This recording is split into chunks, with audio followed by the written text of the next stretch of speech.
And we're back.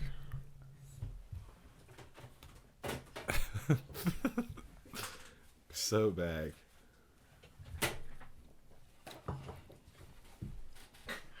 You got it, dude. Should leave all this in. And we're back. We're back. Yay. They just can't be facing out because then it's like really feedbacky. It's a whole thing. All right. Gotcha. Season 2. Season 2. All right. Where's this rank in the seasons for you? It's like it's definitely better than season 1, Yeah. but I have a hard time putting it over 3, honestly 4, and 5 and 6. Since we consider 6 2 seasons, right? Sure. Just not maybe at least basically like 2 seasons. I would say it's better. The only thing it's better than is the first half of season 6 and season 1. I like the season a lot. It's just it's not its best still. I like this one because I think Richie is one of the better antagonists. Yeah, no, I like it a lot. I just honestly, I'd probably put it over season 5. Really? I think season it depends 5. on my day. See, I feel like season 5 is the best season.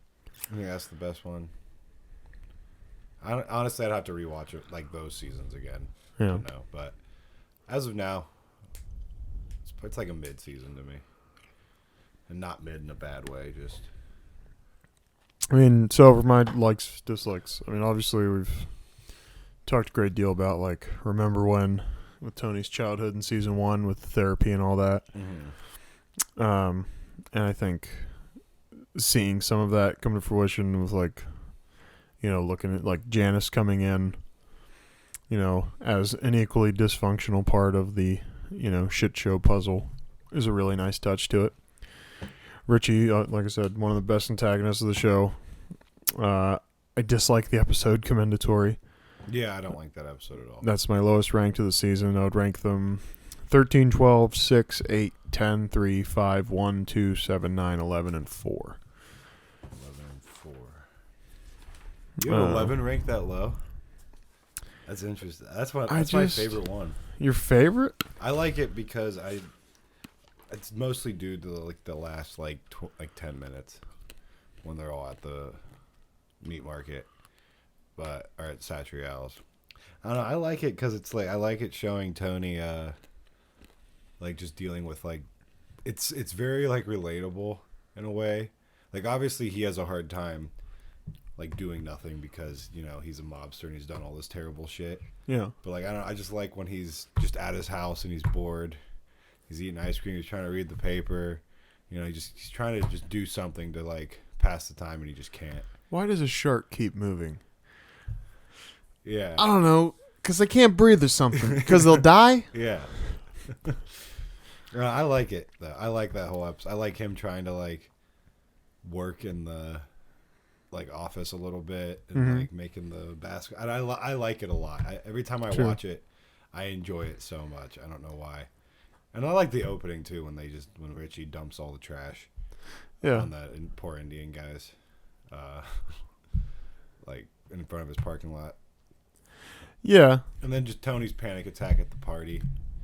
There's a lot of good stuff there, I think. No, there's good snippets. I mean, it doesn't mean any of them are bad. I mean, it's all good television. We kind of talked about this last season where it's like, you know, you're ranking awesome stuff. Yeah.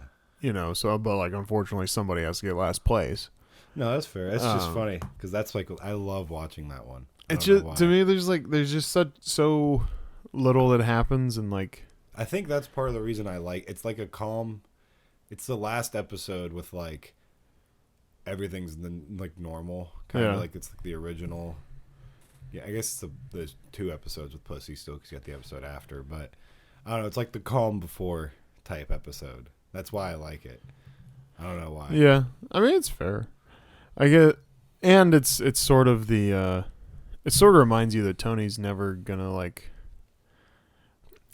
It almost is like it reminds you that despite the show being pretty realistic for, the mob stuff and everything, it will never truly be, because for Tony to run the operation as long as he does and like stay out of trouble and just be successful at this, in reality that is what he should do every day, is stay in, not go see people. Like it's like what Mink is telling him, they have resources devoted to just following you around. Yeah.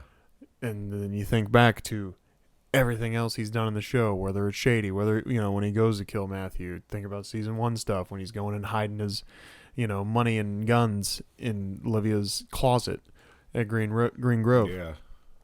Like he is the Don of New Jersey.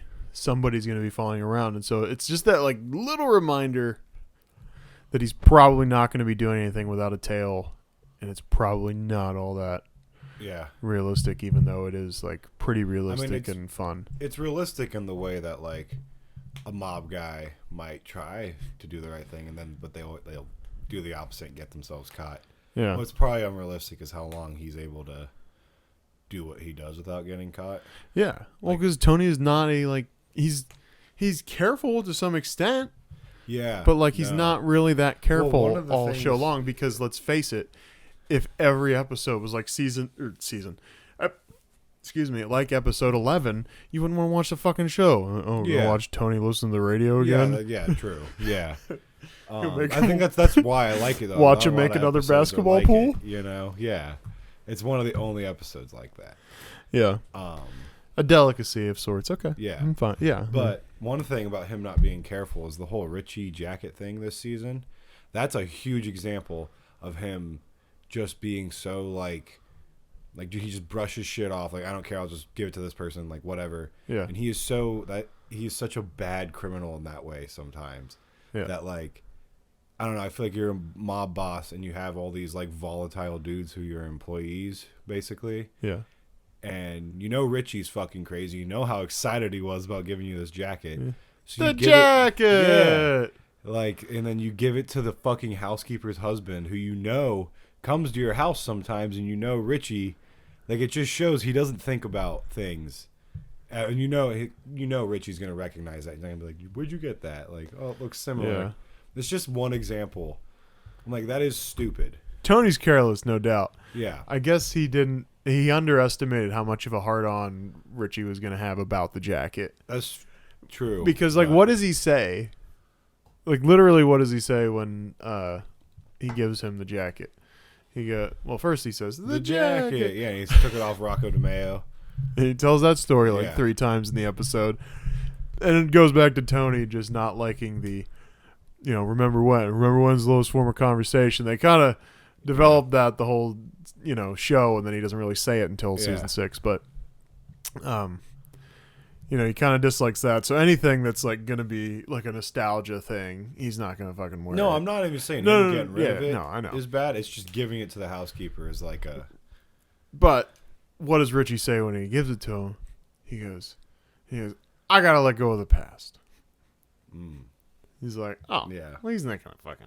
That's true. But then, he underestimated every time he sees Richie. Richie's going to be like, we're not wearing the jacket. Yeah, that's fair. Also, for someone who, supposedly needs to let go of the past, Richie does not let go of the past. Letting go of the past. He's still... You did your... I just never said my ranking. I'm just curious. Where'd you have episode 7? 4th to last. 4th to last. That was my 2nd to last. I liked the movie stuff the first time.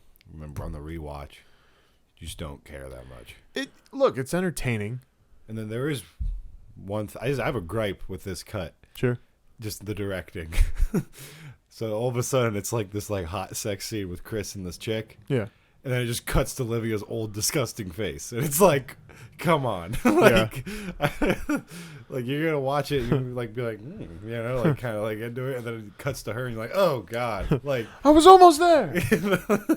I feel like they did that shit on purpose. I don't know. Oh yeah. They were like, oh, we're going to get them all horny. I mean, come on. That's David Chase's sense of humor. Yeah. For sure. We get all these fucking dudes watching all horny, and then we're going to cut to Livia's old nasty face. Yeah. Anyway, so my ranking was 4, 7, 2, 1, 3, 5, 6, 10, 8, 13, 12, 11. Oh, you went in reverse order. I went from worst to best. Worst to first, whereas I went from first to fuck. worst. Just so the distinction is made. So you have. Sorry. So okay, say it again then. I'll start from. You're gonna go best to first to worst this time. Pay attention, folks. Gotcha. 11, 12, 13, 8, 10, 6, 5, 3, 1, 2, 7, 4.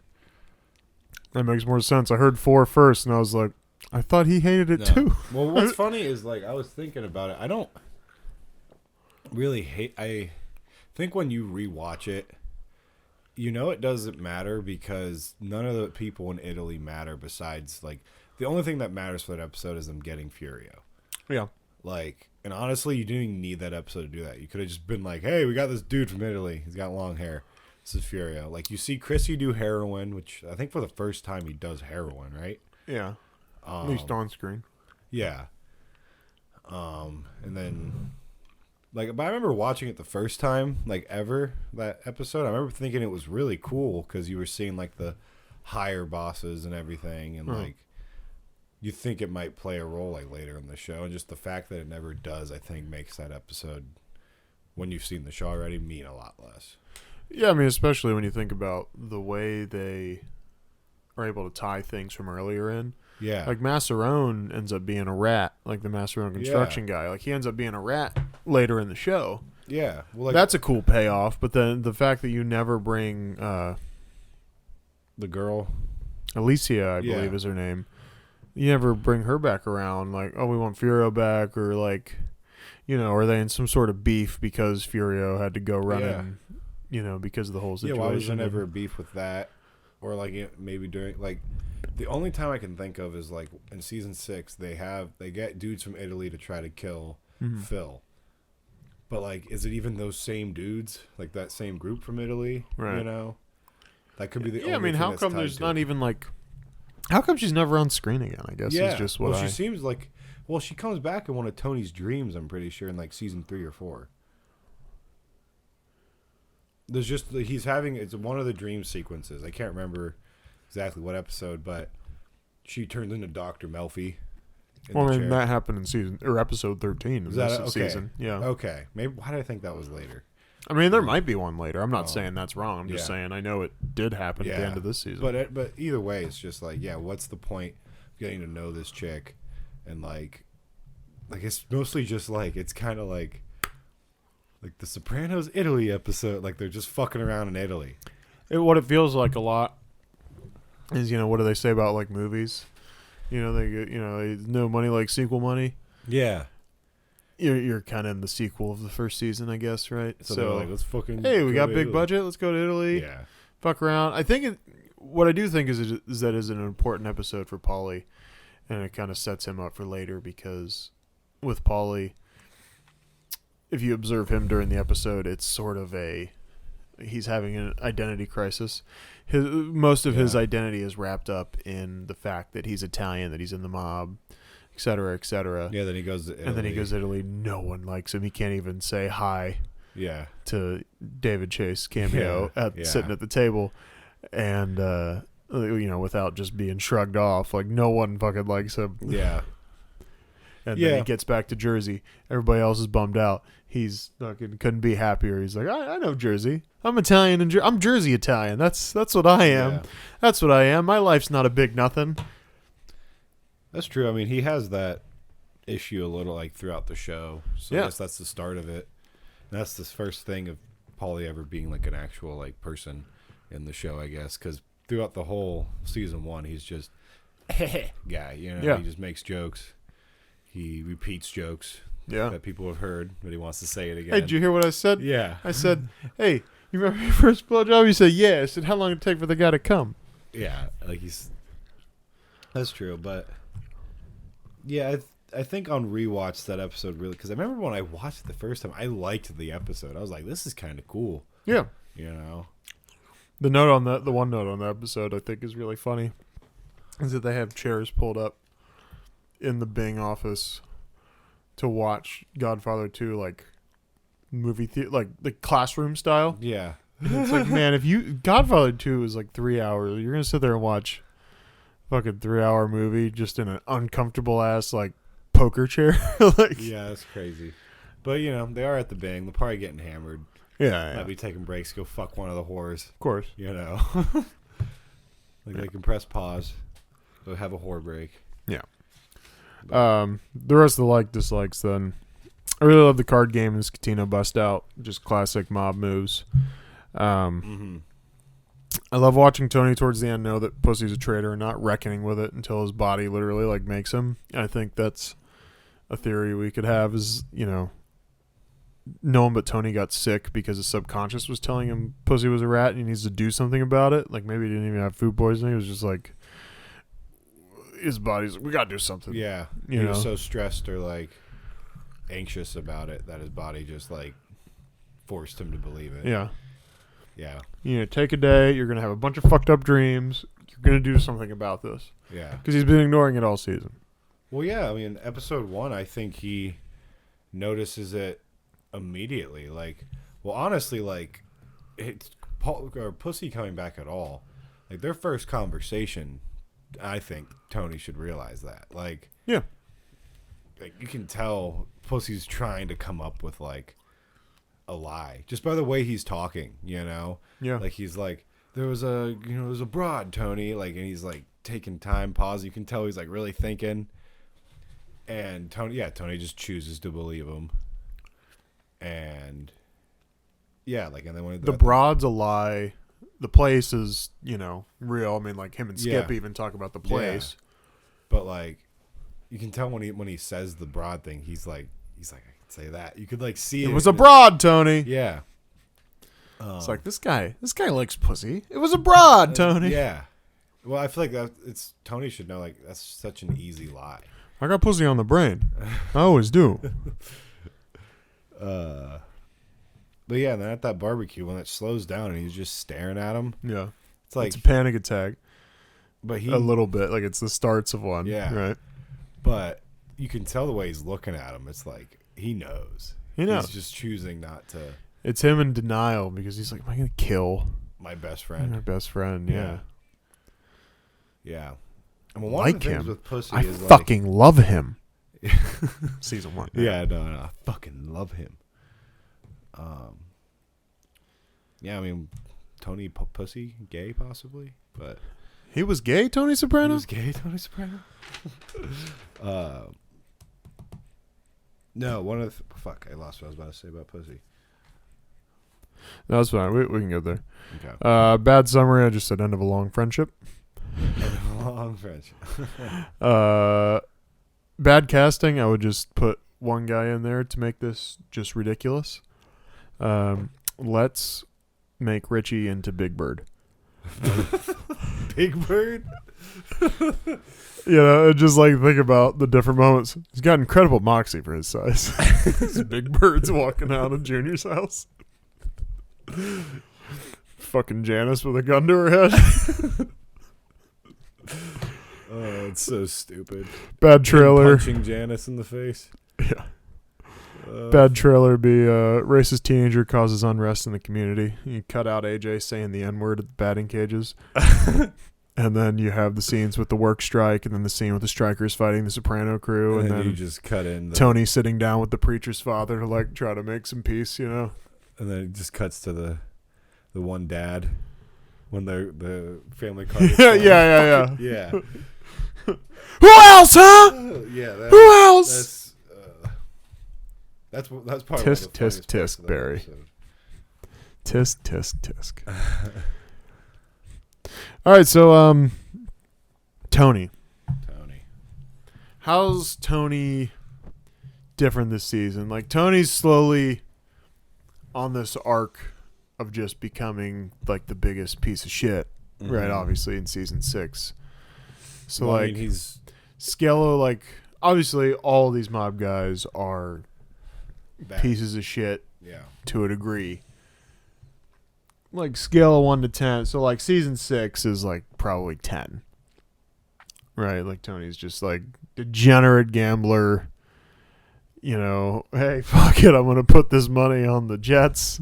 Yeah. And if the Jets win, or whatever team it was, I think it was the Jets with the kicker or whatever the fuck. Something, yeah.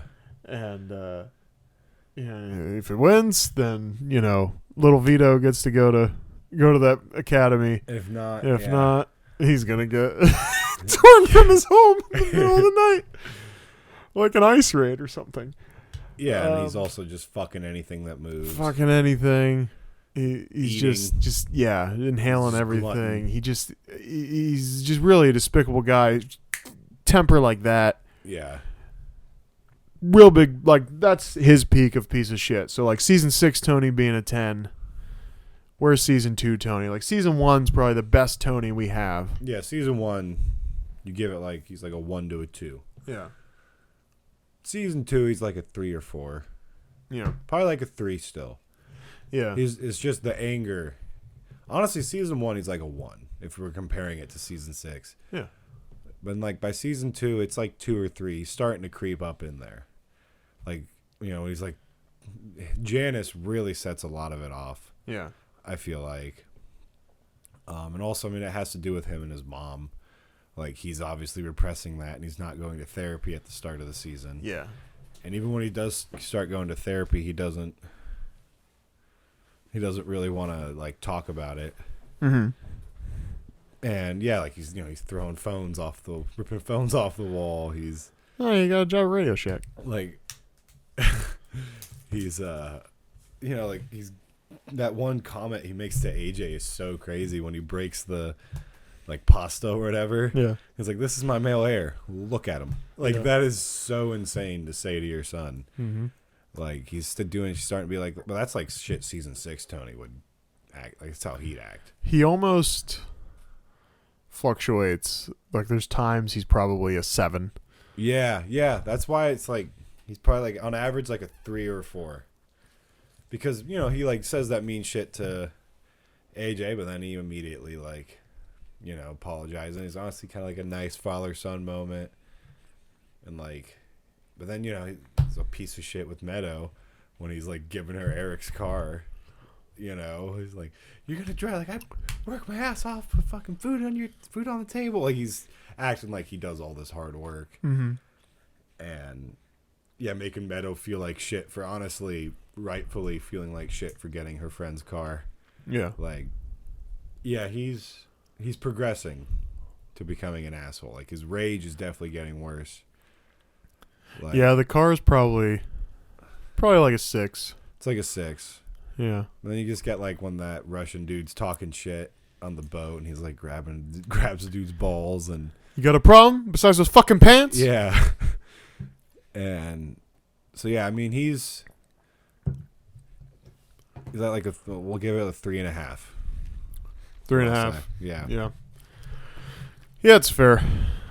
He it's the bitterness, really. Like he and almost it's like the depression not like. I mean the depression part of it, brings a real cynicism out of him that he really didn't have, I don't think, in the first season. Yeah, he doesn't really seem like bitter about anything. Yeah, he's just like he has rage, but he seems like content with like his family and everything. And I think of what it is like everything that happens with his mom at the end of the season. Like now he was probably always resentful towards Janice, but now knowing his mom tried to fucking have him killed and like how bad it really got, like yeah, that probably is like the reason he's so resentful towards her now that she's back. And also it just doesn't help. Janice is the worst, and she's like a master manipulator. But and the fact that if Tony figures out that Janice low key was sort of trying to push Richie to having Tony killed, yeah, I mean, Tony might just show up there and then call the police yeah, on Janice and have her sent. You know what I mean? Or kill her. But I don't know if he would do that. I mean, he was obviously ready to with Livia, but beside the point. Yeah, I mean he's getting to the point where he's being bitter, but there's still some of that like niceness in him. Mm-hmm. and he can, like, if he takes a second, like, think clearly. Well, I think what's something that's interesting about Tony too is everything that happens to him in these first 2 seasons. You could say are him reacting to what's happening to him Yeah. in his environment, and then once you get to maybe 4 and up, Yeah. obviously Ralphie's a bit of a wild card, but like probably 4 and on, a lot of his problems come from Tony. Like Yeah, him Tony's doing- problems come from Tony. Yeah, he does stupid shit, then puts himself in situations. Yeah, that's true. Like, I mean, him, like, when he killing Ralphie, that's all him putting himself in that, like, situation. Yeah. And the entire, like, war, it's all because of him. That is all Tony's fault. Starting from season 5, most of that's his fault. Maybe a little bit of Tony B And a little Carmine. and a little bit of Carmine, but it's mostly just Tony, like, acting impulsively and letting his emotions get the better of him. Yeah.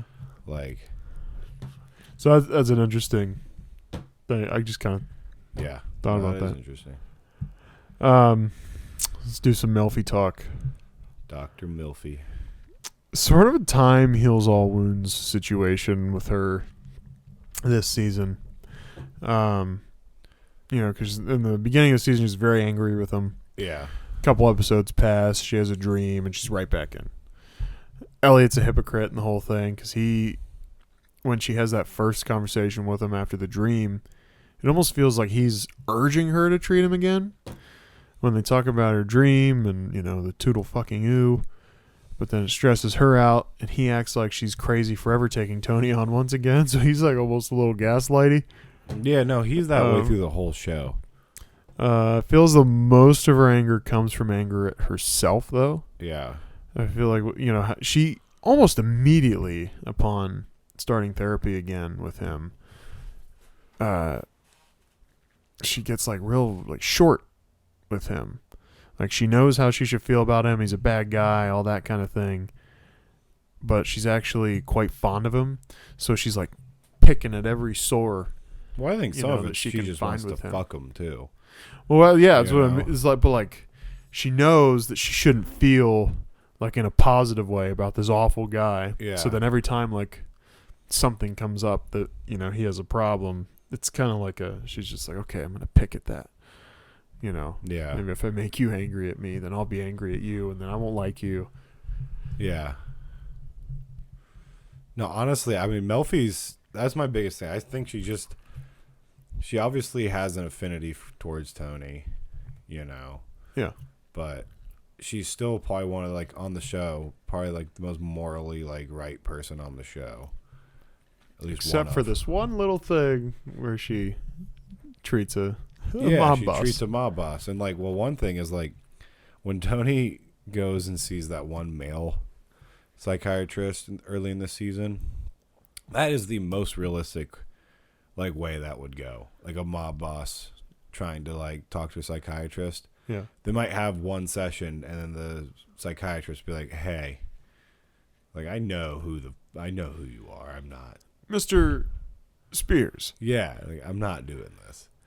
And I know Melfi, she was okay with it in season 1, but after everything that happens, it is so hard for me to believe, in the real world. I mean, anything could happen that she would ever take him back, because her life's in danger.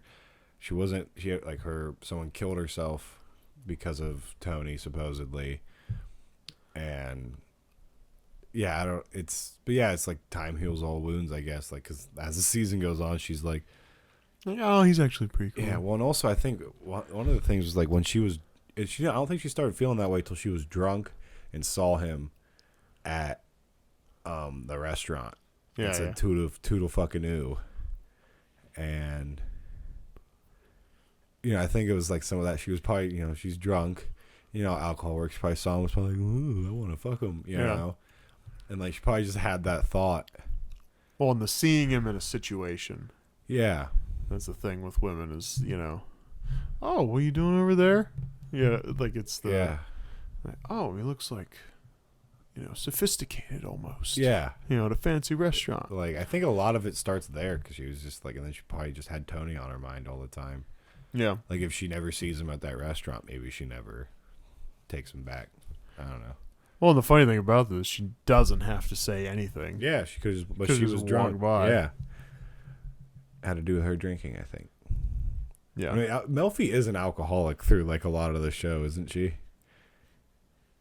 Not a lot, but I know there's that one arc where she is like doing shots before her. Well, I mean, that's this season. Is that this season? Okay, Yeah. that was this season. Yeah, she's doing shots like before she's seeing them and shit. Like, Yeah. I think most of what's happening is just her like inner battle Yeah. of just like, I shouldn't have any sort of positive feelings with this guy, and yeah, I do. yeah. Melfi's an interesting one. Yeah. How'd Carmela change from last season to this season? I don't feel like that much. I mean, she's honestly maybe a little more bitchy. Not even bitchy. I mean, she's honestly right. See, I say bitchy, but like she's rightfully bitchy towards Tony. Yeah. Because Tony's a fucking asshole compared to season 1. Like, I don't know. I mean, she's not too bad. Like, I feel like you just see more of how she really is. Like, you like the whole like Jeannie situation, her trying to get the recommendation. Like, she tries to claim she's so much better than Tony, and like she knows he does all these bad things, but like, she just wanted all like just in the nice house, but like she's willing to like basically strong arm Jeannie into like getting this recommendation for Meadow. Yeah. Like, what she saying? She's like, she basically just like uses Tony, right? I can't remember how the conversation goes with Jeannie, or not Jeannie, the Jeannie's sister. Uh-huh. Like, yeah, just Carmela is just basically being like Tony. Like, I want you to write that letter. Yeah, she's like basically demanding it. Threatening? Who's threatening? Yeah. Oh, so I feel like you're just seeing more. left my mother in the like, car with that foot. You're just seeing more from her that she's willing to do whatever it takes to get whatever she wants. Yeah. Like, you're kind of seeing she's as bad as Tony in ways, Yeah, yeah.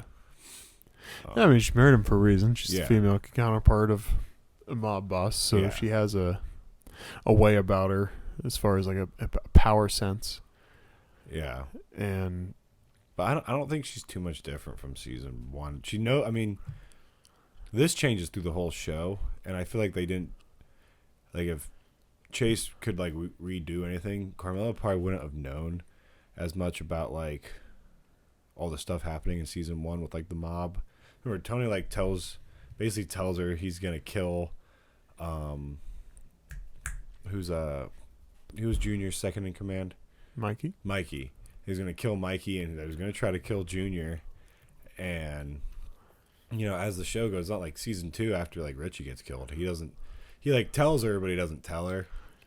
But like, if you get to like season 6, he doesn't tell her fucking anything that's going on. She doesn't know anything. Well, now is that the legal standpoint, or is that him? Is that the divide, the rift between them growing? See, I don't know, because I feel like it's that it's because the rift? I mean they had because I mean think of season 5, they're just apart. That's true, yeah. And then in season 6, this is season 2, but Yeah, I feel like this season with her, she is a little more. She obviously wasn't crazy happy with him in season 1, but in season 2, she's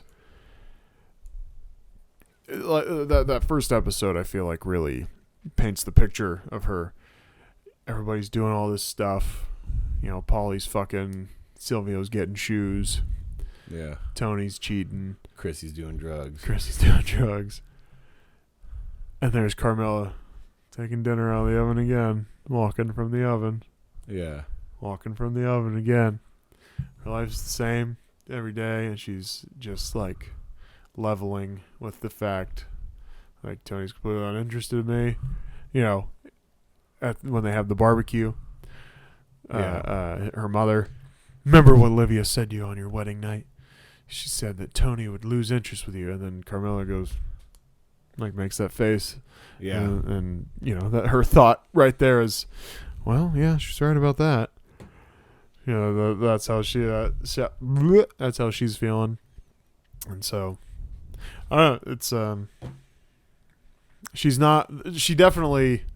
She's starting to come to form with how she is later in the seasons, where she's like pretty damn confident in most situations and like has more of a power about her. Yeah. She's like starting to step into that a little bit this season. That's true. As she's coping with like, my marriage is kind of empty.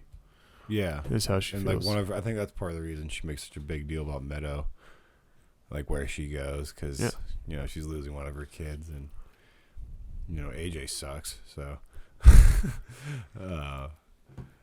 but yeah, like Tony's like that's a miserable person to like be married to. Yeah, like he's unpredictable. There's extremely self-centered. There's no person he could be married to that like he isn't still like going off and doing his thing on the side. Yeah, like Tony's just one of those people that like that. The whole show just shows he's one of those dudes that's never gonna be satisfied. Yeah, like ever. And it's just due to like the lifestyle he's lived, just like instant gratification. Yeah. So he was gay, Richie Aprile? Yeah, he might have been. Yeah. So I think he's probably gay. Not gay. He probably either got raped or did some gay shit in prison. Sure. Because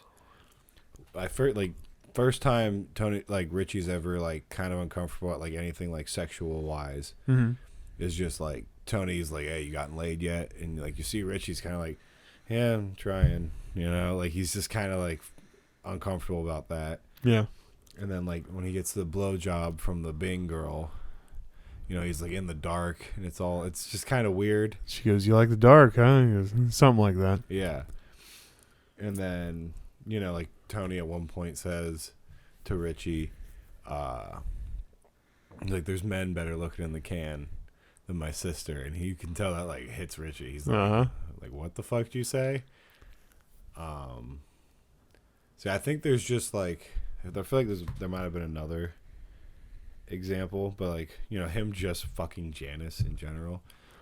Well, probably the fact that he's like another thing that out of that case is, and the fact that it's essentially why he punches Janice in the face.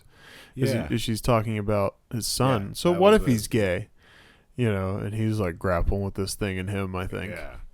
And, yeah, and like that's probably why he hates his fucking son too, because he's gay and and his son's nothing but a nice guy. Yeah, he's walking out. So nice. I'm starting your gutters tomorrow. It's great, kid. Yeah, like he's such a shithead. What? And I think it has to do. I think no smile, no nothing. I feel like it's great, kid. I kind of feel like Richie got raped in prison. Sure. I feel like that's why he talks so much about like I took this jacket off Rocco DeMeo, and he always talks all this tough talk all the time. Yeah. Because he was probably like, it's weird to say, but like physically dominated by a man, so his manhood probably feels like really like stripped from him. Well, he's so defiant, won't just listen to anybody. Yeah, he's gotta be like the big dog in every situation. Like and that could just be because he's short, but he could have I do think just with how weird he is with all like the sexual things, it's just like him having to him holding a gun to Janice's head. Very power move, it's yeah, power move like type, very, so it's like I feel like something happened. Yeah, in prison for sure. I would lean towards maybe maybe he did some just gay shit, and he's not happy with himself about it. Yeah. I said that he's just the kind of guy that expects the world to stop turning and wait for him to come back. Yeah. He's so bizarrely unwilling to come to terms with the fact that you should be more careful now. And a good way to kind of rope Junior's storyline into this, that, there could be a debate, I guess. Was Junior actually trying to play Richie, or was he just trying to play? He wasn't. Well, right. So, his whole thing made a big fuss out of a non-issue. Now, I do think him making the fuss out of the coke was a little bit of a test Richie thing. Yeah. To see what Richie would do, but the whole time Junior was doing the, okay, playing both sides. who is my better option here? Yeah, I agree with that. So Junior was sort of using Richie because Junior isn't yet over the Tony thing. Like, he still wants Tony dead. Especially in this season. I think by next season he's over that. But, it seems like he's using Richie to go feel out how everyone would feel now about whacking Tony. If it didn't bode well, he'd go cry to Tony that Richie wants him dead. So it wasn't necessarily on Tony's side from the beginning. Yeah. But, we talked about someone who needs to let go of the past. Sure is concerned about this stupid jacket. And another reason Tony is not so fond of Richie, I think, the whole show is we kind of talked about that, I guess, too. Tony hates looking back. Yeah. He doesn't seem to have a problem doing it himself when he does it, but he hates when others do it. But something else with him, too, is that I feel like Richie he doesn't know what to do with Richie because everyone else he yells at, they give something back. I mean, they ultimately listen to Tony. Yeah. But most people he has an argument with, Richie doesn't give him anything. He doesn't give him a reason to, other than, the actions he's doing that are causing Tony to yell at him. Yeah. Right. But, excuse me, when he actually does confront him, I think there is some sort of satisfaction out of those confrontations with Tony when he yells at other people. They give something back. Like, he knows that you're, receiving what he's, putting down and whatever. Richie just, Manson lamps him, as Tony so eloquently puts it. Yeah. And he just doesn't know what to do with him because no matter how many times he's pissed at him, Richie doesn't do stuff where he's mad at him for a while or whatever, at least to his face. Richie comes and gives him a jacket. Yeah. Right. And also just the old how Richie did technically help him when they were younger. Yeah. When they busted the card game. So I feel like Tony at first thinks he should try to help him out, owes him a little bit. And it just gets to the point where Richie just keeps defying him, and it's I don't know what else to do with this guy. And of course, once he knows Richie's planning to kill him, it's all right, well, you got to die now. But yeah, no, I agree with that. Something I love that everyone was Richie, you're wrong. I don't know what significance it holds other than I just love the moment where Tony's build the ramp for Beansy, Richie. Yeah. And then he's like, this was your idea? And then Junior's kind of over here and he's like, terrible accident that kid had. And then after he hears that, Richie's like, yeah, it's done. Okay, I got something for you. Yeah, I don't know. For whatever, I just love that little interaction there. That's good. One of the things I just noticed when Beansy's Pizza Place, that's the place AJ works at in season 6. Oh, yeah, it is. It's the same exact pizza place. I mean, it only makes sense, right? Makes sense, yeah. You got a job at Beansy's. Yeah. That means nothing to talk about there. Is it still called Beansy's? Is it? I don't know. It just looks exactly the same. No, it does. It does. I have no idea. I don't know. We've kind of covered Janice. Well, Janice is just, she just comes in. Essentially another antagonist. Yeah. Without being, she's pretty much just an antagonist. Yeah, she comes in, you kind of think she might just be the kooky sister, and then, just it starts off with her trying to get the house sold. And, one of the, examples of her just being so good at manipulating is, they're at the dinner table, and she keeps talking about Livia. She is, despite her hating Livia, she is Livia. Yeah, just she is. less unpleasant. Yeah, and so she keeps talking about Livia, how she's self-centered, and Tony's this is my house, don't bring her up. And then Janice like apologizes, right? And then Tony's like all happy because like he thinks he like won, Uh-huh. And then Janice just brings up like, so you're gonna let my friend do the listing, right? Uh-huh. And Tony's like, as long as it gets sold, I don't care. And you see Janice have this like fucking smirk of just like, Ha! I got him, like she is just so fucking good at that shit, like just getting what she wants. And like usually Tony's really good at sniffing that out, of her trying to like manipulate and do that bullshit. That's one of the times that he doesn't. She gets him. Yeah. Well, it's almost as if the weak spot too. Like, is he gonna bring up another? Like, is he gonna like have another confrontation at the same dinner with the kids where at she the table? just apologized? Yeah. So like, it just shows how good she is at like getting what she wants. Probably what Livia was like. Yeah, well, like the way Janice was talking to Richie about like how much money her dad gave somebody when they got out of jail. And by the way, those are not good numbers. No, I know. She's like, no, that's like $500,000 or $500,000 a day. I was like, no, it's not. It's not. No, it's $50K back then is not $500K. It's a lot. It's more for sure, but it's not $500K. Like or what I think she said $1 million, didn't she? Anyway. Yeah, well, she said something stupid, and I looked up like an actual inflation calculator. I was like, even now, that's not what it is. Yeah, like even 150. It's probably 150, 200 now. Yeah, but yeah, she's just a great liar. Yeah, she's just like Livia. I mean, yeah, she's she's another one of those characters. This is probably her best season in terms of like her being insufferable. Like. Yeah, no, I mean, she gets very, very irritating later. By like season 5, she's horrible. Yeah. But, yeah. I just thought it's funny she's projecting onto Tony. Just weird stuff, right? Her one comment to Meadow, Tony is afraid to leave Jersey and jealous of anyone who's broken free.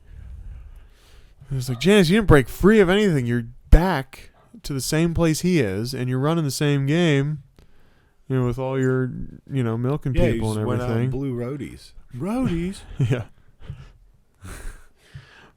You don't want to know. She's never worked for anything, and is jealous of everything Tony has worked for. I know Tony doesn't do a lot of work these days, but he had to work to get to the point where he is. Do the mob work, Yeah. He obviously worked hard in terms of mob standards at one point. And with all due respect, you got no idea what it's like to be number one. Yeah. Every decision, all right, affects every facet, every other fucking thing. We're gonna talk about Chrissy now. I had Livia next, but whatever. No, we can do Chris. Let's do Livia because Chrissy's kind of the last one. So I have some things to say about Chris. I think a lot of Livia's story is based on the fact that Nancy Marchand had cancer and was like actually dying during season 2. Yeah, that's why she's in the hospital for most of the. Like she told David, did you ever watch Wise Guy? Did you finally get around to that? I watched some of it here and I never finished it, I don't think. Yeah, you gotta watch that. Okay. Because I mean, he's talking about it. Chase actually gets really emotional when he's talking about it.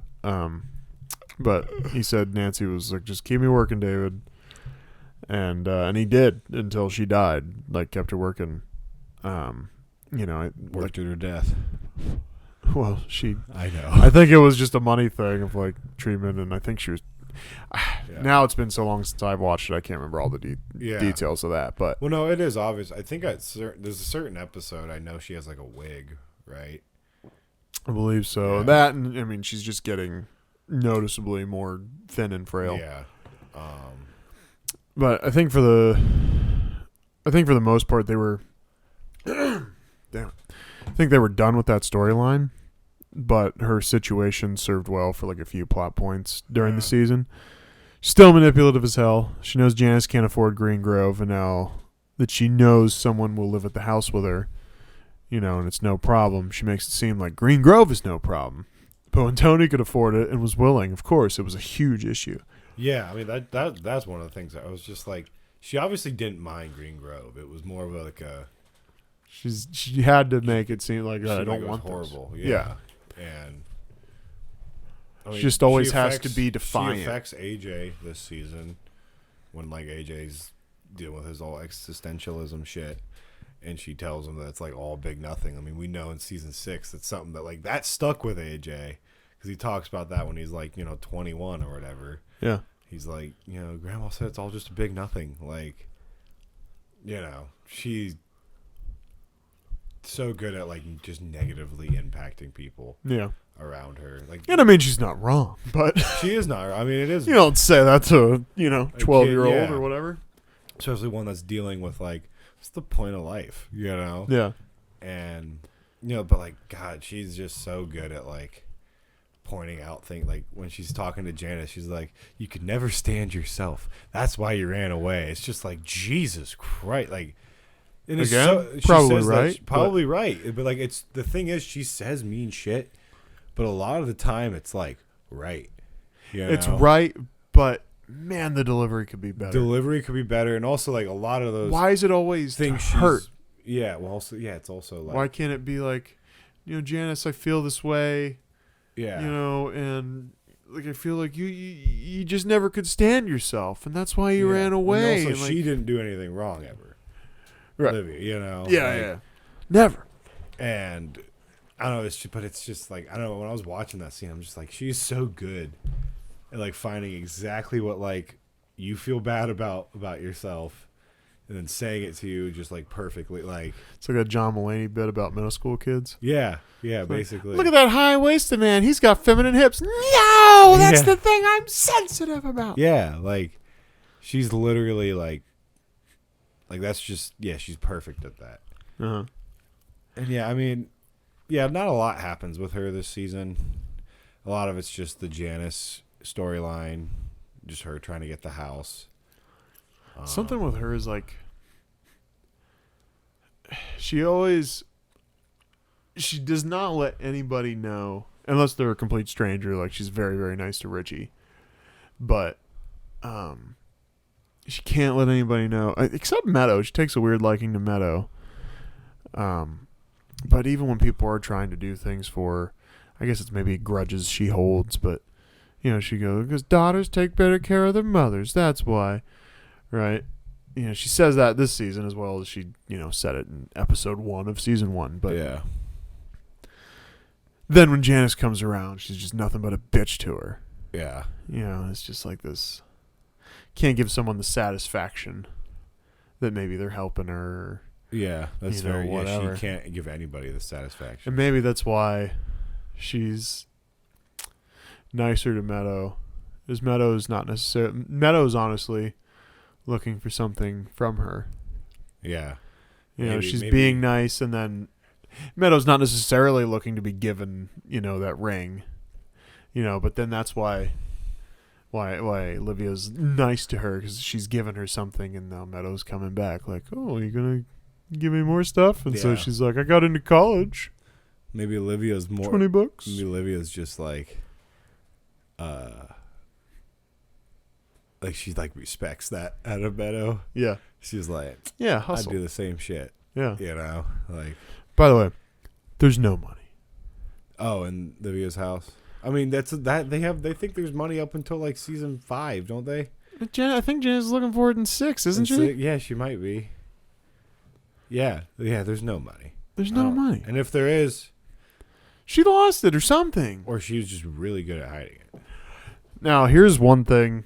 One stealth thing that they could be trying to, like, tell you without telling you is Junior goes on that whole thing about Uncle Eckley and, whatever. Or Urkeley. Sorry. I called him the dumb one that Tony said. Yeah. Eckley.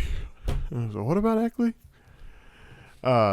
He's talking about how Johnny took care of him, and and Junior's doing the whole, she's like a woman with a Virginia ham on her arm crying blues 'cause she ain't got no bread. Mm-hmm. And what Junior says is, the package Johnny left her could choke a horse or whatever the fuck, whatever animal he said. Yeah. But there's never any money. And so did Junior Because who would have been left with the responsibility of getting The Junior Livia the package, right? Well, yeah, and I know Junior has like money problems at later points in the show, but for how long he's not boss, he probably should have happened sooner.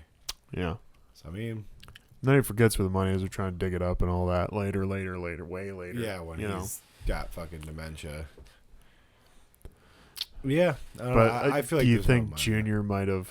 Do you think there was money and Junior was the one that was supposed to get it to her, and he Never just did. never? Yeah, because he's Junior. I mean, maybe he gave her like if a there little was money, yes. chunk, and it was like, Yeah. yeah, that's what he left you.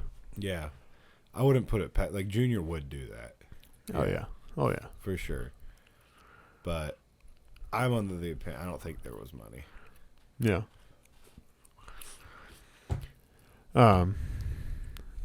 Let's see. Yeah, that's the last thing I had on. Yeah, on Livia. Okay. So what do you got on? Here's my little bit. I kind of grouped them, and then you can give me what you got on Christopher. I had Christopher and Pussy in the same paragraph here. Both are very relatable in the way that they're stuck. Yeah. Both for different reasons, of course, but the reason they're both stuck is the same to an extent. Is like their love for Tony still at this point. I mean, obviously Christopher, kind of grows to.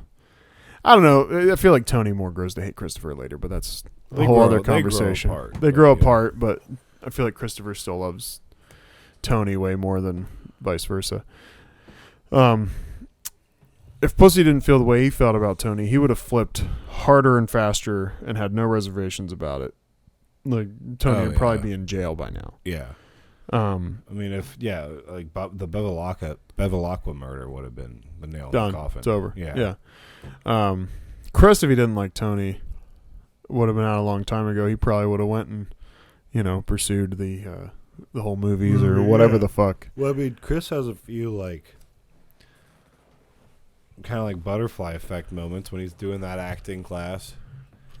And then he decides to just punch that dude in the face. Yeah. When he was like excelling in the class, was like, all right, well, that's over, you know. And well, it's his self-destructive nature. Yeah. And then, when Tony literally gives him that option, episode 7. Thinks about it. Like, he thinks about it. And, he chooses the mob life over the movie. It's his love for Tony that keeps him around. Yeah. Well, I think it's his love for Tony and also just the love of the mob life a little bit, too. But it's interesting. After he decides to stay in the mob life, that's when he gets shot. Yeah. And he has all these, like, that coma dream, or not coma dream, but like that dream when he's in surgery. And like I think a lot of it plays into the finale. Which is kind of what I wanted to talk about. Sure. So Chris warns Paulie and Tony of 3:00. And so, at the end of the show, if the theory is that Tony gets killed, he would have died from where he's facing the 3:00 position, is where he would have got shot from. Okay. And then I think the purgatory, like Chrissy talking about his dad's purgatory, I think you could relate it to kind of how that last scene is. Because Chrissy says his dad's in an Irish pub where they lose every hand, and it's St. Paddy's Day every day, and then he gets killed at the end of the night, just like how he got killed in real life. My theory with the ending of the show is that there's just that weird take where Tony looks at himself in that last shot, and I think that's part of him reliving, going through the anxiety of watching people come in, waiting for a shooter possibly, and then he gets shot. I think that's his purgatory. And I feel like part of the reason Chris was supposed to warn Tony is because he gets killed. That 3:00 warning is where he's going to get killed from. Obviously we never see what happens to Paulie, but and then I don't know, I love how Chase really he dives into the religious and spiritual themes a lot, because then he goes to that not hypnotist, the Paulie goes to the one dude who can see spirits, and he's like, you can see the guy, like one of the dudes, Psychic, yeah, sees one of the dudes Paulie killed.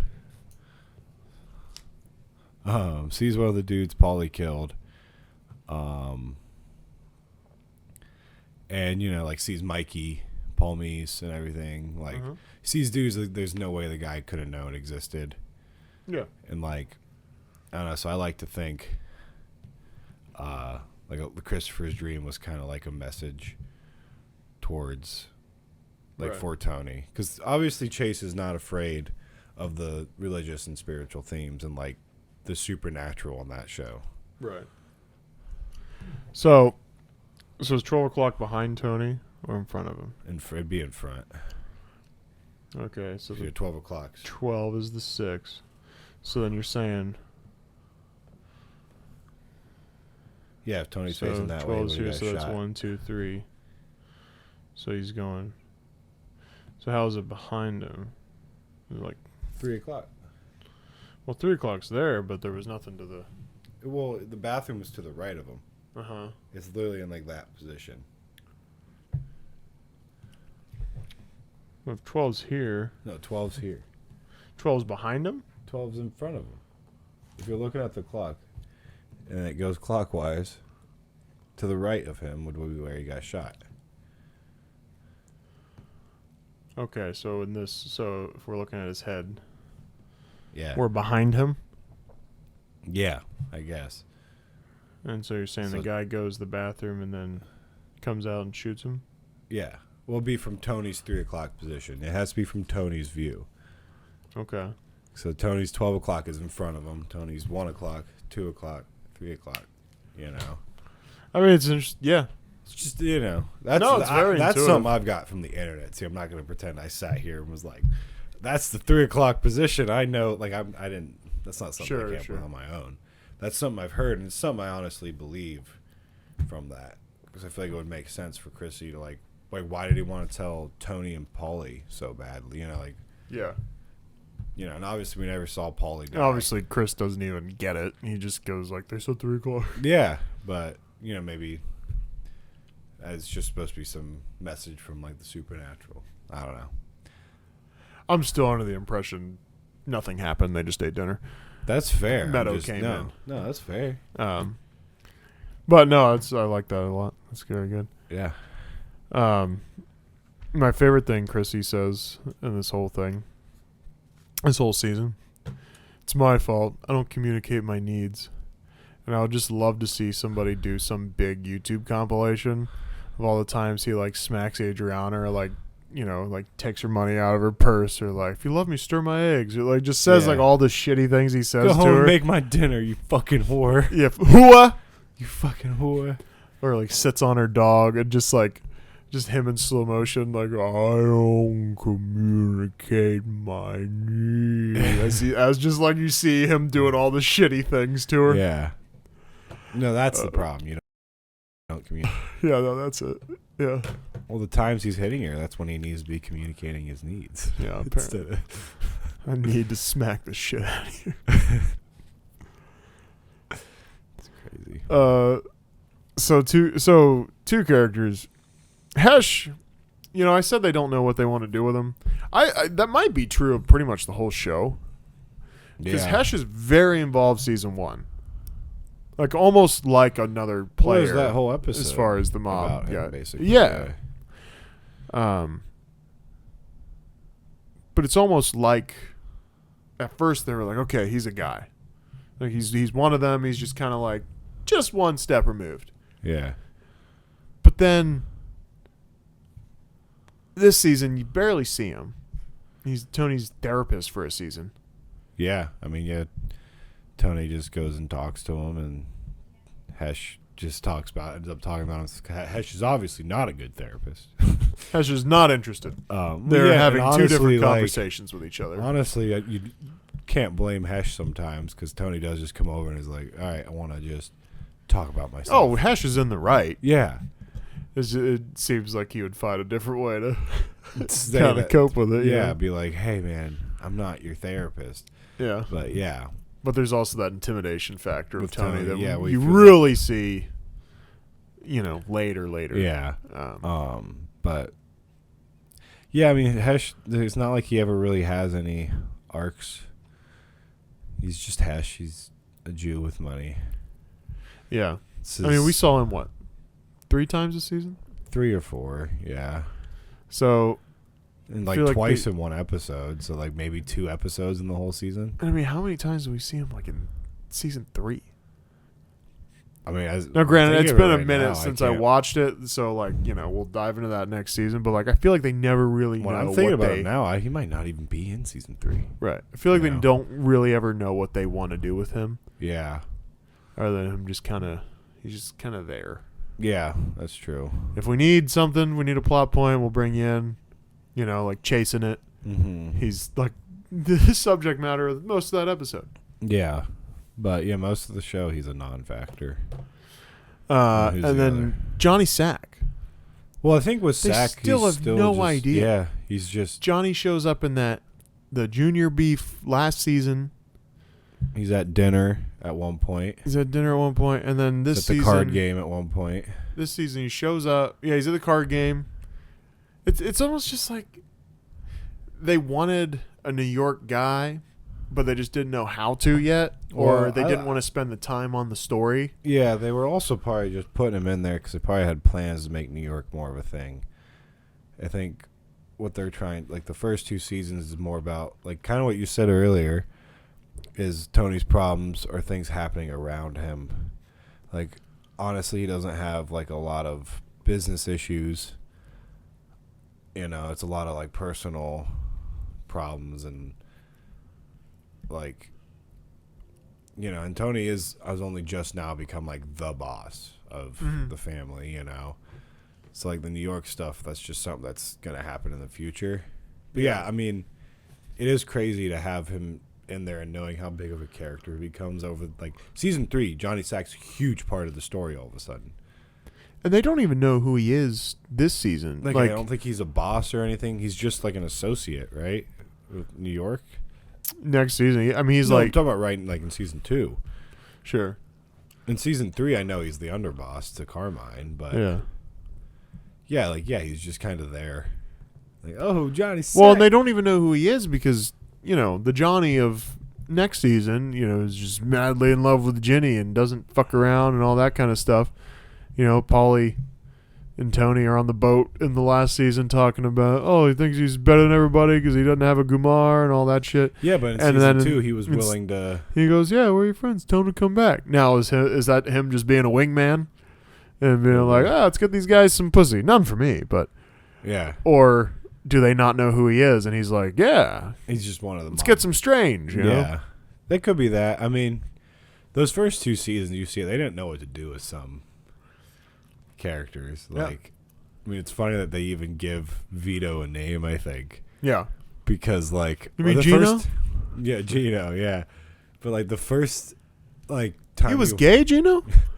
The first time you watch season 2, I don't think anybody remembers, like, the first time you watch that show, when Vito becomes a character, you're not like, oh, yeah, Richie's cousin who helped build the ramp. Right. You're just like, oh, who's this new Vito guy? Because you only notice that's Vito in your second watch when like the guy is building the ramp. Yeah. It's like, why'd they even feel the need? It's just maybe Chase just did have all this planned, but like I don't believe that. Or maybe it was one of those things. They cast a guy and they just liked him. I like him. Yeah. Yeah. Yeah. That's certainly so. That means Vito's somehow related to Philly, like Phil Leotardo. Yeah. And Richie April. Yeah. The brother-in-law to Phil Leotardo, yet the nephew to Richie. I mean, yet they're both pretty similar in age. So the whole thing just doesn't make a lot of sense. Make any sense. And that's we can come back to some notes, but like just my few continuity things of that is the Vito thing, that whole deal. Maybe it could be similar to the way Christopher is Tony's nephew. But he's actually Carmela's cousin, and there's just that whole fucking thing. Yeah. But then other continuity stuff. The house Olivia's house was sold last season. Tony showed up to Green Grove to tell her the house sold, and yet at the beginning of this season he goes, well, that'll be hard. I just put her house on the market, and you're like, well, is it sold or is it on the market? I don't know. Yeah, I'm confused. the buyer backed out. Yeah, maybe. Adriana being related to the Aprils, even if only peripherally, is kind of really interesting, also, and we never bring it up again. Yeah, it's brought up once where Richie's like, "That's my niece," right? She drops him off. Yeah, that's the only time they interact. Yeah, they don't. Yeah, she doesn't see him ever again. Yeah, she's never like in season 2, like, I kind of miss Uncle Richie. Like, Yeah, doesn't give a fuck that Richie's gone. That's something I had written down. I was like, I feel like this is never mentioned again. Second time Carmela's sister has been mentioned. I'm just keeping track. I'm not saying anything's wrong. I'm just saying we never see her. And this is the second time it's been mentioned. And then Pussy's wife is different, obviously. But this one stays the one. This one is the one for the season for this show. Yeah. But it's very One thing rude. I want to say about Pussy. It's very rude to say that of Pussy to say she looks like the neighbor Saint Bernard because. No. Yeah. And I mean the first one from the first season would have been a funny joke. Yeah. One thing I want to say, it's funny how Tony says Pussy's like this great like husband and wife, and you see him like trying to put on that wire, and like he's like literally like yelling at us like, "I'll fucking kill you! I'll kill you! I'll kill you! I'll kill you!" Now that I don't know this for sure. What am I pointing like Polly now? That I think is the homage to Taxi Driver. Did you watch Taxi Driver? No, I've never seen Taxi Driver. I know that's one I need to watch. It's very fun. Yeah, we should do that. Anyway, there's a scene where there's kind of this brothel-ish place. Yeah. And, he like shoots his hand off and the guy's coming up and De Niro thinks the guy's, done for because he's like, whatever. And then he's chasing him up the stairs. And it's very loud because there's no background music really, and it's just the audio of that guy. I'll kill you, I'll kill you, I'll kill you, and it's very very similar to that scene. I think there's a little homage paying because they Chase likes that shit. So. Yeah. I didn't know that. But regardless, Pussy is not that great of a husband and wife, or not wife, husband and wife, husband and father. Let's see. Yeah, okay. So, don't know who they are. Pussy. Bobby is just like a joke character right now. Bobby, he's nothing. Yeah. He's wearing a fat suit. Tony calls him super fat, even though they're not that different. No. I mean, Bobby even says it. He's like, "Why don't you look in the mirror, you fucking insensitive cocksucker?" That and Tony's got some nerve saying Prince Rogaine to Artie. It's like you look, your heads are the same pretty much. Like, Yeah, you got a little more to comb up there. yeah, you got like a little bit more. Yeah, but Bobby, he's just Junior's driver right now, basically. Yeah, it's not really a character yet. It's like his home health aide. Basically, yeah. I think a fun note when Dave Scatino, Davey, is asking Artie for $20,000. Artie looks back for a second, and there's like a wider man, nicely dressed, coming around the corner in the restaurant, and you could almost confuse it for Tony.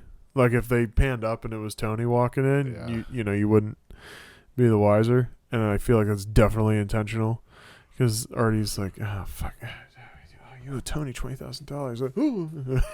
Like he doesn't do that, but it's almost almost tries to give you that impending doom look. I thought that was an interesting choice, and maybe it wasn't intentional. Maybe I'm reading into it too much, but I thought that was fun. Yeah. Also, I feel like this season's about the right amount for Artie to be involved. Like his usage rate, about perfect. Yeah, I agree. He gets that one point, he's in the gambling episode at the beginning. Like he's just in a few scenes. He doesn't really have any episodes that are like about him.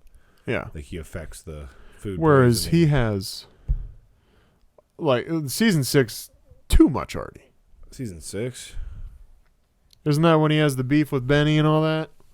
There's almost a whole episode. Well, there's involved. one episode in season 4 I'm thinking of where it's about him getting the loan and then trying to kill himself. Well, yeah. I like that episode a lot. It's a good episode, but like Artie as a character, Yeah, there's not a lot there. I mean, I love Artie. He's just a depressed chef who likes mobsters and the thought that that actor was trying to be Tony. up for Tony, I feel like the show just doesn't do well. Oh, it would suck.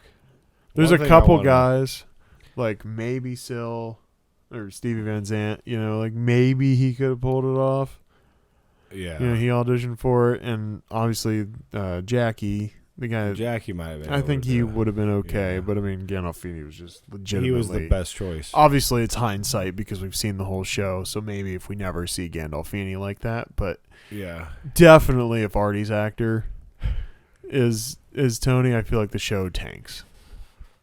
Probably, yeah. I mean, yeah, Gandolfini, he just had a way of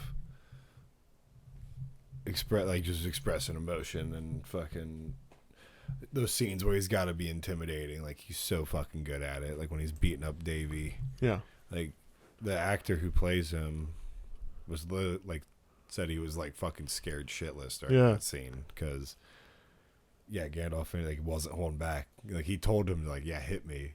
And he said, like, during the scene, like, really regretted telling him that. Like, Yeah.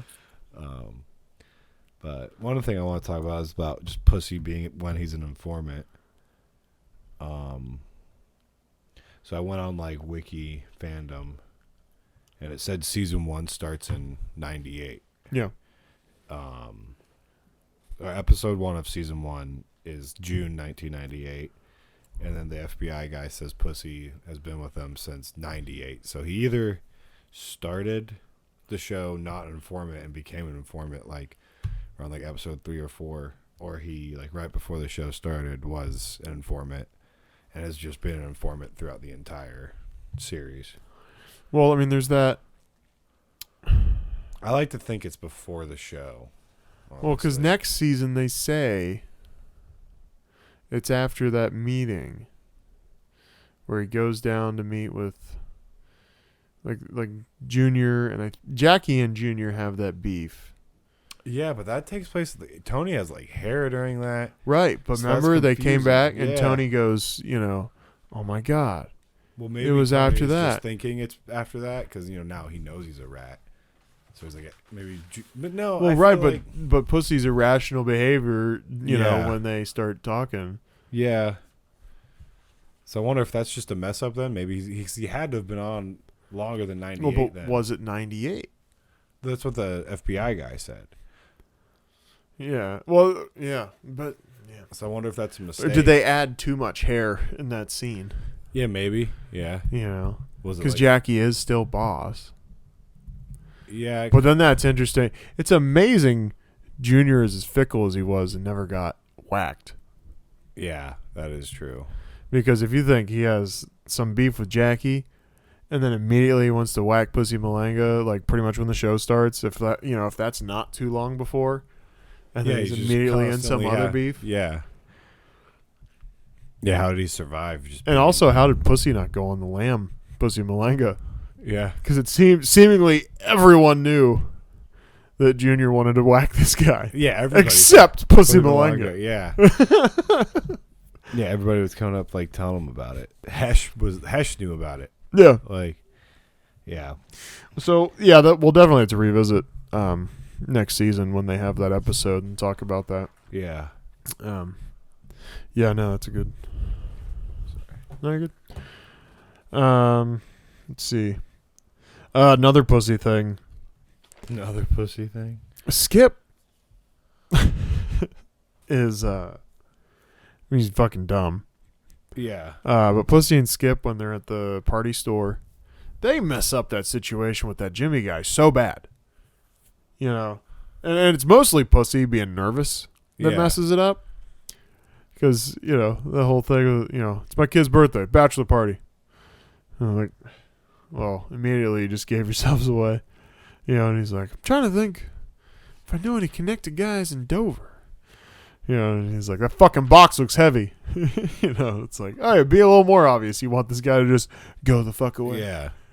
They handled that so poorly. Well, also, like, one thing I don't understand about, that's the only time we see them talking in a store. Yeah. Why aren't they just sitting in a car? Like, I know they've gone out to dinner before, and that's fine. Yeah. But, like, why are you guys meeting in a party store? Well, Just meet in the car in the parking lot. I just don't understand why it had to be a connected guy. Why couldn't it be your fucking It's my cousin, your cousin. brother-in-law? Like, Make up something, yeah. I mean, both of them were just so bad about that. Yeah. Yeah. Anyway, That's about all. Junior holds the same resentment for Tony as he did his younger brother Johnny for succeeding more. I think the yeah. resentment is just carried over. I mean, it's got to feel, it's probably even more resentful because now it's His little nephew, his nephew. who never had the makings of a varsity athlete. Never had the makings of a varsity athlete. And it greatly affected his self-esteem. Small hands. The only other thing is, I didn't look. I meant to look this up on Reddit, but I forgot about it. You think Davey Scatino went informant? Nah. Too much of a coward. Or at least, like, did somebody... I just thought maybe it was a red herring, but I thought him trying to get Tony to, you know, hey, you should come out. You know, they run specials into... Or was he going to Mexico? Vegas. Or Nevada. Or somewhere in Nevada, right? It wasn't Vegas, It was right? Vegas. Because he was going to work gonna on a live ranch. right outside of Vegas, I'm pretty sure. And that's why Tony's like, oh, that's real good for you. Like... Right. I know it's maybe not in Vegas, but it's like a ranch outside of Vegas or something. But he's like, yeah, they have specials flying into, you know, all the time. Yeah. And I just wonder if that was like come on, use those airline vouchers again. It could have. Now that you say that, I mean, shit. Who knows? Because if he's an informant, they would have set him up and like he would have been able to like stay there and everything like that. If he was an informant, if that didn't work, he probably wouldn't. Maybe there was like some offer from somebody. Yeah. Of like, hey, you know, if you can get him to. Yeah. But, or maybe Davey was just being really spiteful at the end because of how everything went down.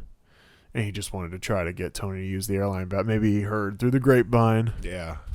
That, you know, he got in trouble because Olivia using the vouchers. And maybe he just wanted to try to get Tony in trouble. One more time. Yeah. Yeah. That's possible. It's totally possible. I really like Davies' storyline. Oh yeah, I mean, I don't feel bad at all for him. No.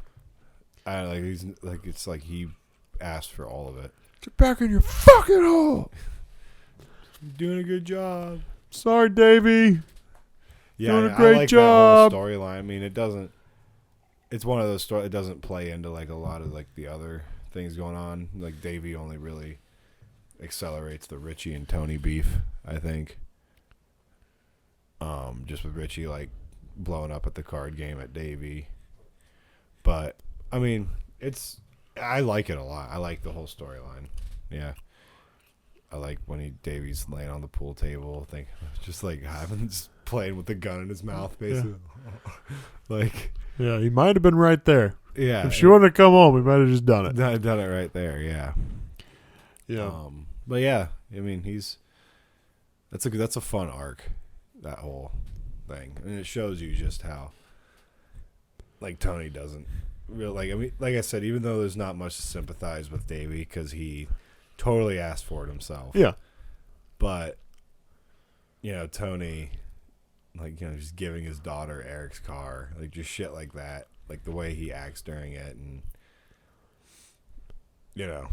In fact, like Davey and him were friends when they were younger, so it is like it's a little fucked up that you're just bleeding him dry now. You're gonna fucking take his whole business, like. Yeah. But contrary, Dave was $50,000 in the hole to him or something, right? Like, you're an idiot. You know Tony's a fucking mobster, and you let yourself get $50,000 in the hole. Like, Well, Chrissy did. Chrissy did, yeah. He said you okayed it. Well, wake him up. Yeah. Let's make sure before he takes 7 boxes of ziti. Yeah. Or whatever he said. That's a little bit on Chrissy, but it's still all on. Like, the fuck are you thinking? Yeah, he okayed it. Like, how do you think he's going to react when he wakes up if you lost? Yeah. Like, but, Davey's, he's probably that type of gambler. It's like, well, I won't lose. I'm not going to. Yeah. No, it's just funny when Dave's like, why'd you let me play in that game? It's like, he kind of told you not to. He literally said, don't. Yeah. Go home. And then you wanted to, so he was just like, fucking whatever. All right. I know you got a store. Yeah, like he bust knew. You out. Yeah. Bust you out Goodfellas style. Let's go. Like, I don't even think it's that, like, I know it's illegal, but it's not that morally wrong to me. It's like, all right, you want to come gamble with my fucking money? Well, I know you got all this shit, so okay. Like, I got a racket in mind. Usually Tony is morally wrong in most situations. And that one, it's like, I'm not saying he's right. A man made a wager. He lost. He made another wager. He lost again. No, yelling that at your 16-year-old daughter. Fascinating. That's fascinating. But 17. She's going to be 18 in a couple months. I'm going to be an adult. I can basically take care of myself as I pour milk all over the counter. Yeah. No, it's funny. Like, it's one of the few times where I'm like, Tony's not that much of an asshole. It's like, eh. Like, if any of my friends got in Davey's situation, I'd be like, yeah, you're a fucking idiot. Sorry, like, there's not a lot to sympathize there, I do love, now Vic was scared shitless, the wallpaper guy. Yeah. I think that's obviously the conclusion, but. Oh, yeah, that's one of the things with Carmela we didn't talk about, her thinking about cheating on Tony.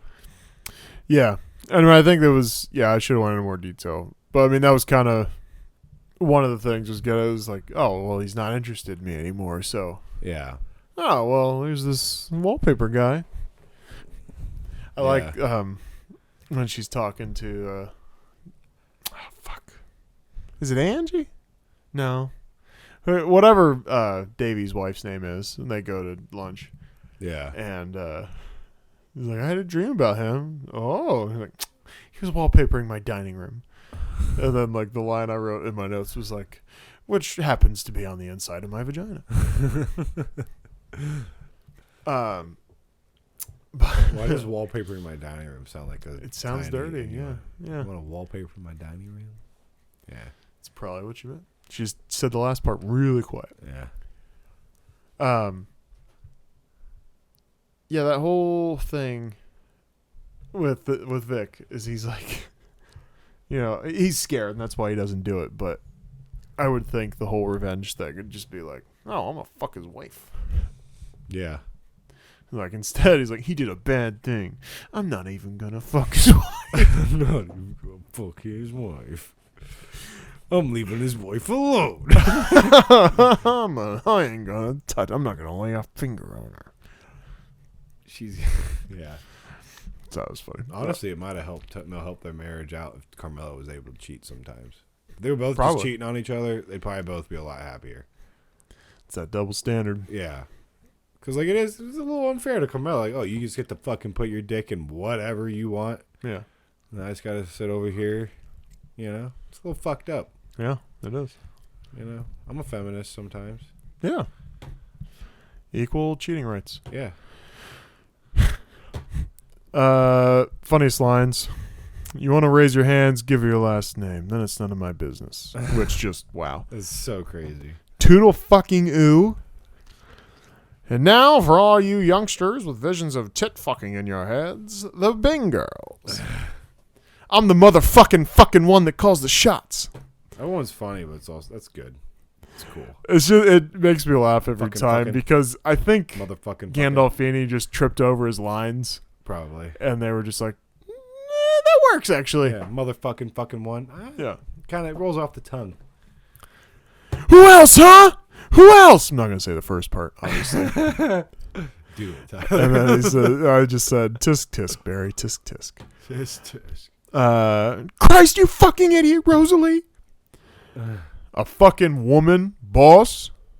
Never happened dude, in the States. Dude, the way he says boss. Boss. A Boss. fucking Like, woman, boss. I can't even, like, because it's not like boss, because it's not like the W's not so strong. It's almost Fucking like the woman, O. boss. Like, you almost don't Boss. hear the S's.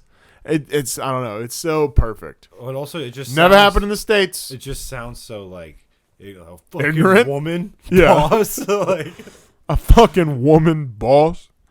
Never happened in the States. yeah, no, that one makes me laugh. The lunch we had would jam up a wood chipper. You got a problem besides those fucking pants? They might have trained him to be a whatever or something. Yeah.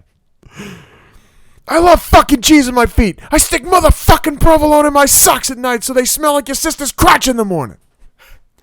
Hey, cheese fuck, give me some food. One of my favorite things Melfi says, when the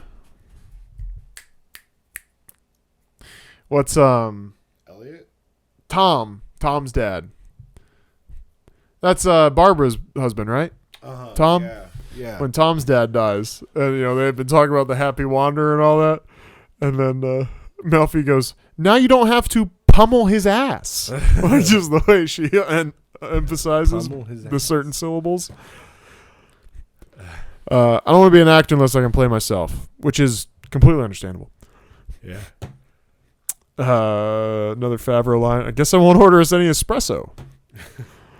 Just Chrissy sniffing a bunch of Coke. Yeah. And then still another Favreau line when Chrissy says how good a movie Private Ryan was, and he's like, seems kind of unfair to compare the two. I mean, one's about young soldiers dying on the beach in Normandy. The other one's about young guys looking for blowjobs in Vegas. Nobel Prize for what? Peck and Fudge? The jacket! The jacket. If there's ever anything you can do for me, let me know. Give me $1,000. We did it for you, because you don't like him. So what? I had her tested for AIDS. What do you think I am? That line is so crazy. What do you think I am? I got her tested for AIDS at least. What do you want to talk about? Fucking Dick Barone. Well, as long as the two of you are happy. That one's good. Don't give me your fucking Manson lamps. Sometimes pressure can result in contact dermatitis. Is that what that is? See, I knew it was bad. It means rash. What are you looking at? I'm in awe of you. She was abusive to the staff. Yeah, that one's great. That I like that. I say that one just like a tick in my house sometimes. Special features. Just a couple things. The box set really lacks on. I think it's David Chase's way of just keeping things internal. He doesn't want. Yeah. He wants a lot of mystique about the show, and I mean, just ask Reddit. Lots of people go in lots of directions about speculation, so it worked, David. I mean, Good job. He wants people to talk about it constantly. I like the little things sometimes where they say like, oh, well, this was shot here because this and that and the other thing. Yeah. So like when they greet Furio and I think Tomo or whatever the hell, the guy that Chrissy does heroin with. I can't remember that guy's actual name, but apparently when they shake hands and Chrissy looks down and sees the track marks, that specific shot with them shaking hands is shot in America, whereas everything else was in Italy. But they needed like that one shot. Oh, really? That they did in America. And they like recreated the foreign stuff. Excuse me. The Italian actors that they used in the episode didn't speak English. Like they spoke full on Italian, but they still ended up needing a dialect coach because their accent didn't match the right part of Italy they were supposed to be in. Oh, really? Who the fuck was gonna notice that though? I guess Italians. The Gladiator, fuck that brief little 3 seconds of Tony's dream where he's dressed as a Roman soldier or whatever. Yeah. Fucking, they said took a half day to shoot, and then they didn't use any but 3 seconds of it. So a big waste. They said it was supposed to be like a more like extensive like dream sequence, and then they just went like just show him fucking this girl doggy in a. It's such a. I remember that scene. It's just like when you watch it, you're like, whoa. It's a little like the Inglourious Basterds scene when they're at dinner. Yeah. And then all of a sudden, I guess it's like Shoshana's like internal thought of just like, oh, they're fucking, where that movie director guy is just fucking the assistant. Yeah. But like, it's that. Yeah, like, what the fuck? Yeah. No daylight was a problem. A lot of the scenes in Italy, like when she's clipping her toenails out on the patio, like they produced all that light to make it look like it was sundown or whatever. Yeah. So they were losing light a lot. There's one shot in the cave, like in any of the light coming in, they just like hung a sheet, so you couldn't see that they, just had a light out there. But it's a lot of that stuff. There's so many that they talked about, a lot of that extensively in Breaking Bad, where it's like so many scenes where you're like, oh, they're just on a sound stage, and like they have sunlight coming in, like you would never know. Yeah. Or like when they're shooting in the dining room or the kitchen, whatever, in Breaking Bad, and there's like, the pool's outside, and they know that, but then they get the moonlight reflecting off the water, hitting the window, and then so they have to like put broken glass in water and have the light reflecting off that and like kind of showing on the window. It's like a whole, they have to do all this stuff to like make it, and like the work that goes into that is just so cool. So stuff like that's cool. There's one thing with Annalise. There's a close up on her when her and Tony are talking in the cave. You can see the texture of the cave wall is different because they had the shot was blurry when they shot it over there, and so they had to like recreate her, and they just like closed up on her so that you don't have to deal with the background part of it. Yeah. Michael Imperioli wrote the episode where he's in bed the whole time, which is kind of funny. It's like, I'm just gonna take a break.